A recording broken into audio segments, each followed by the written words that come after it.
सो जय हिंद योद्धा, welcome back to another video of vocab section. तो प्यारे बच्चों, जैसे कि आप सभी को पता है कि हमारा back to back video vocab section का इसी चैनल पे आ रहा है, बिहारी फंडामेंटल इंग्लिश पर। और जैसे कि जितने भी बच्चे जो फाउंडेशन बैच को एनरोल कर चुके हैं, ज्वाइन कर चुके हैं, अच्छी बात है। जिन्हें नहीं पता है, क्विकली 10 से 15 सेकंड में बताता हूं कि ये जो फाउंडेशन बैच है, मात्र इसको आप 299 में अवेल कर सकते हैं। और इसमें आपको चार चार चीजें मिलने वाला है। एक तो स्पोकन है, दूसरा बेसिक्स ऑफ ग्रामर्स है, और तीसरा आपका कंप्यूटर्स है, बेसिक्स ऑफ कंप्यूटर्स है, और चौथा जो कि मैंने ऐड किया है वोकैब सिस्टम, जिसमें कि बहुत सारे चीज मिलने वाले हैं आपको। तो आज का ये मेरा 5वां वीडियो होगा, ठीक है। तो बिना समय गवाए हुए जल्दी से हम चलते हैं कि आज के वीडियो में हम क्या सब सीखने वाले हैं, ठीक है।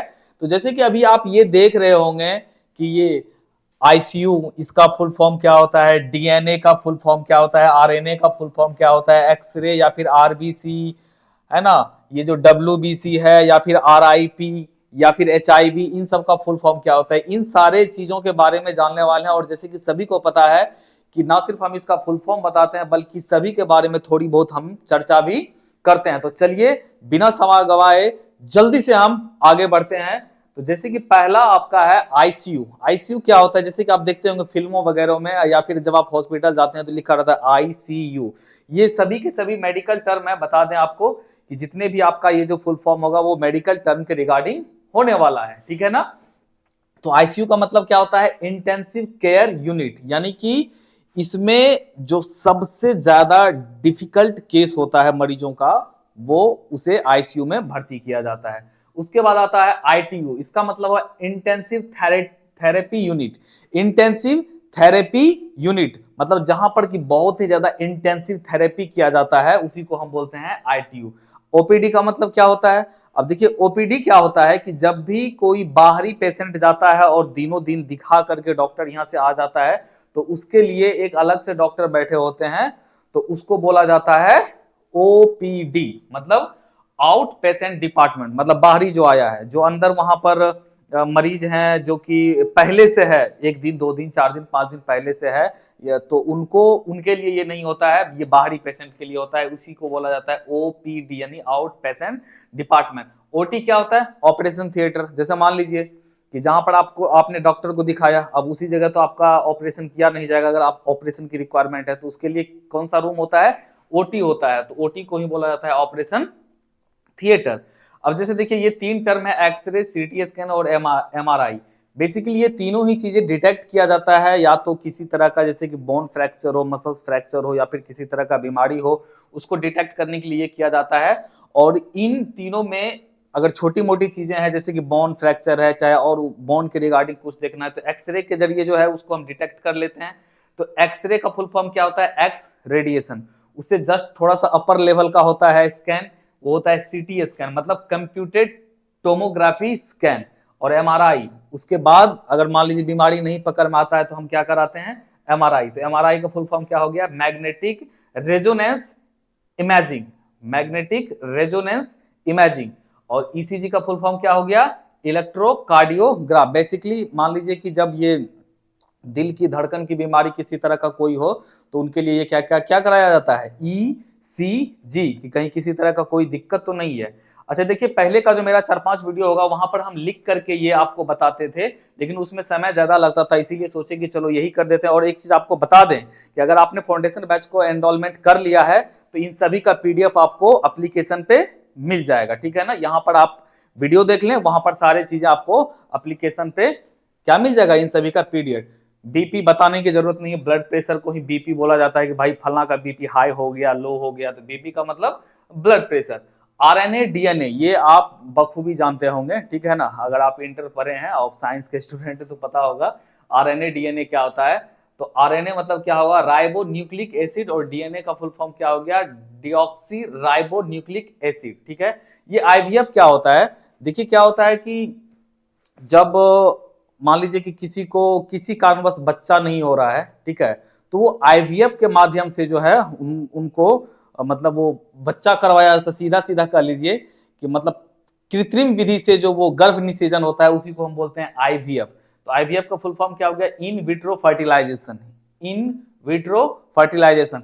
ORS खूब पीते हैं आप, ORS का घोल है ना, उसका पाउडर भी आता है और आजकल तो बहुत दिनों से लिक्विड फॉर्म में भी आता है। तो ORS का पाउडर या लिक्विड, तो ORS का फुल फॉर्म क्या हो गया?